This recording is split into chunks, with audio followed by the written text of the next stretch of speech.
C'est la première très grande rétrospective de Paul Klee depuis 47 ans. Donc de presque 50 ans, en France, il n'y avait jamais eu une grande exposition qui permet de voir toutes les trajectoires de cette très grande artiste qui fut Paul Klee. Cette exposition propose un nouvel angle, c'est celui de l'ironie romantique pour être plus précis. Et cet angle-là décrit l'attitude de Paul Klee, cette auto-ironie qui va irriguer toute son œuvre et aussi cette ironie qui décrit un peu sa position par rapport à ses pairs, par rapport aux mouvements comme le cubisme, comme le constructivisme, donc mouvements que Klee accompagne. Mais Klee, justement, il s'en inspire et en même temps, il reste aux marges. Il a une très belle formule qu'il a trouvée qui dit que lui-même aimerait bien être la faille dans le système, donc un peu le petit grain de sable qui fait groncer un peu les mécanismes. Et il a un esprit, on peut dire, insoumis. Il aime bien donc poser un principe et en même temps, il aime le transgresser.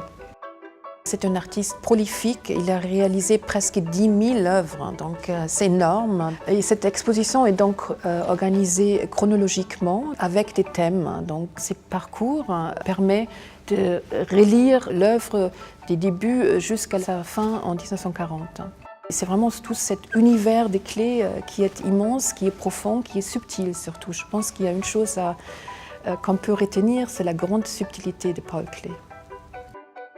Cette exposition s'adresse à tous les publics. On n'a pas besoin de bien connaître Paul Klee parce que c'est le plaisir immédiat qu'on a devant ses œuvres, devant justement cette fantaisie et ce sens des détails, l'humour. Et en même temps, le public avisé, donc les historiens d'art ou l'amateur, peuvent découvrir des œuvres nouvelles, c'est-à-dire on a beaucoup d'œuvres qui viennent des collections privées, donc des œuvres qui sont par définition peu visibles et quelques prêts très rares. Notamment, on est très fiers de pouvoir présenter pour la première fois depuis les années 30 les deux œuvres qui appartenaient au philosophe allemand Walter Benjamin.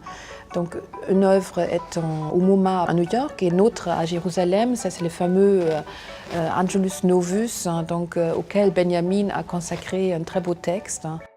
Finalement, cette ironie romantique, c'est aussi un hymne à la liberté, mais une liberté aussi un peu transgressive, qui permet de trouver son propre cheminement. Donc je pense que si Klee peut encourager de trouver sa voie et aussi le courage justement de s'écarter du mainstream.